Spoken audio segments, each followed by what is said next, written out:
tudo bem com vocês? Vamos dar início à nossa correção da atividade de hoje de língua portuguesa, das páginas 31, 32 e 33 do caderno 2 do quarto ano. Então, nessas últimas aulas, nós estamos estudando sobre o gênero reportagem. E como nós já falamos, já estudamos um pouco, o gênero reportagem é aquele gênero que nos dá uma informação sobre um determinado assunto, sobre um determinado tema. E nesse gênero, nós temos o título da reportagem, que precisa ser um título chamativo, que chama a atenção, que desperta o interesse do leitor em ler aquela reportagem. Nós temos o lead, que é um breve resumozinho, um breve relato da notícia, da reportagem, melhor dizendo, para que o leitor ele tenha interesse em saber mais detalhes sobre aquela reportagem. E nós temos o corpo do texto, que é onde são explicadas com mais detalhes as reportagens. E aí no corpo do texto nós temos entrevistas com especialistas, nós temos mais profundidade, né, mais aprofundamento nos esclarecimentos da reportagem, das informações. Nós temos dados estatísticos que vão comprovar que aquilo de fato está acontecendo, que aquela reportagem está falando de algo realmente verdadeiro. Então, vamos iniciar a nossa correção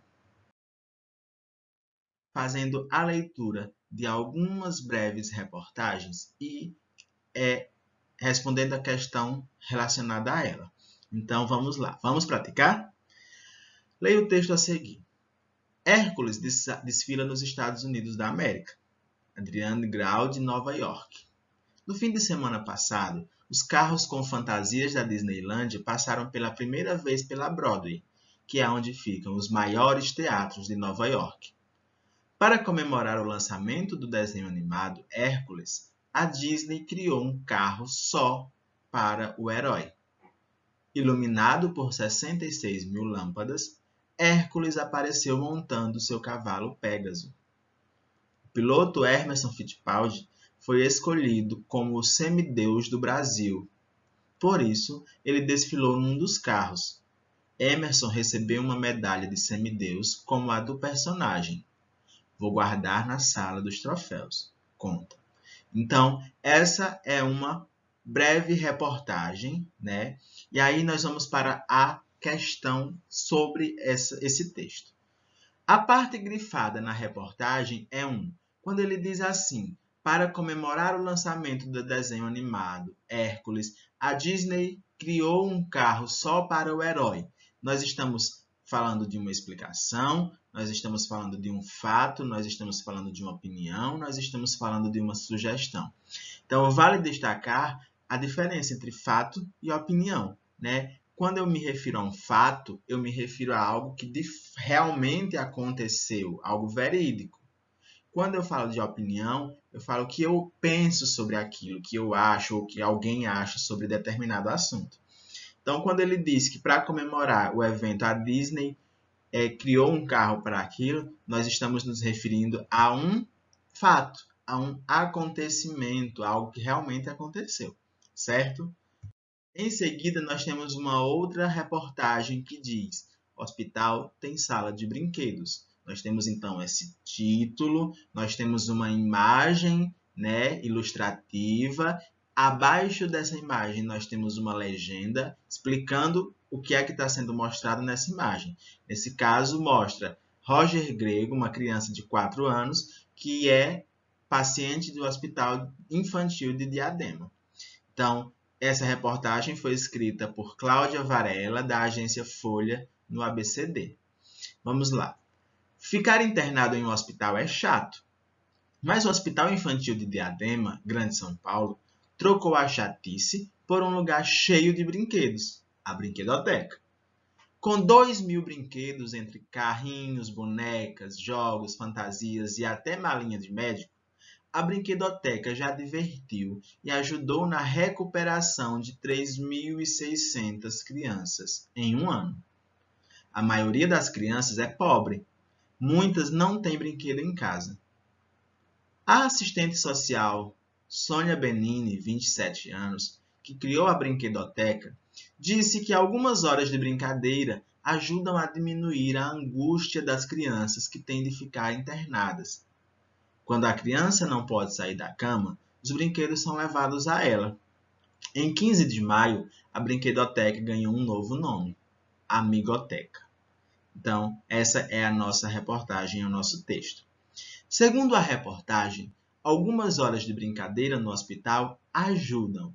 Então, olha, a gente precisa ficar atento para algumas formas que iniciam as questões, os enunciados das questões.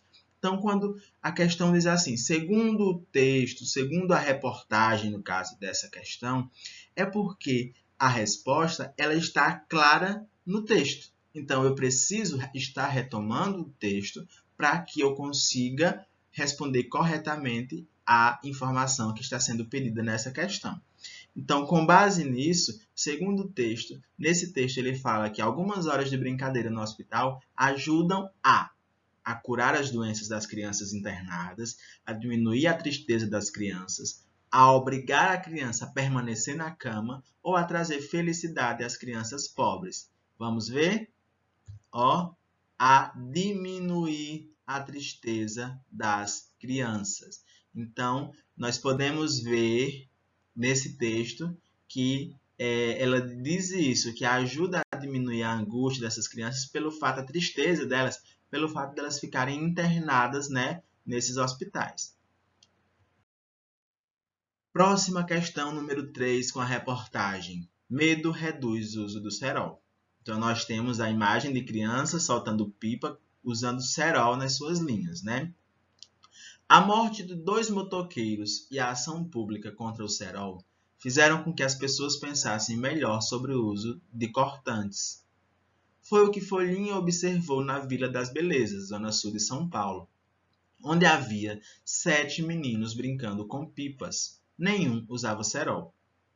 Deixei de usar por causa das mortes dos motoqueiros, diz Felipe Augusto, 11 anos. Ele conta também ter visto na televisão que quem usa cerol iria levar multa. Bruno Pestana, de 7 anos, tem mais 2 motivos para ter deixado o cerol. Já cortou o nariz e o dedo. Ele disse que não vai mais usar cerol. Machuca quando eu puxo a linha. Então, nós temos essa outra reportagem. Então, nós percebemos que no terceiro parágrafo desse texto foram usadas aspas. Para que essas aspas foi usada, que essas aspas foram utilizadas? Para quê? Com qual intenção? Primeiro, para destacar uma frase. Segundo, para explicar uma expressão. Terceiro, para introduzir um novo fato. Ou quarto, para isolar a fala dos garotos. Vamos ver? Para isolar a fala dos garotos. Nós percebemos que tanto no começo como no finalzinho do terceiro parágrafo, nós temos a fala das 2 crianças, né, falando sobre o uso do cerol. Então, as aspas elas foram utilizadas para marcar, para isolar as falas dessas 2 pessoas que tiveram falando nessa reportagem, certo? Programadas para tecer. Fabrício Rigaud, da redação. Toda aranha nasce para fazer teia. O cientista Fritz Vorhat está descobrindo as regras de como ela faz as teias. A aranha de jardim faz uma teia por dia. Os pesquisadores observaram que ela segue uma fórmula. Os ângulos do fim da teia são mais abertos do que os estão próximos ao centro. Essa regra está memorizada por esse tipo de aranha. A aranha calcula o tamanho da teia de acordo com a quantidade de seda em sua barriga.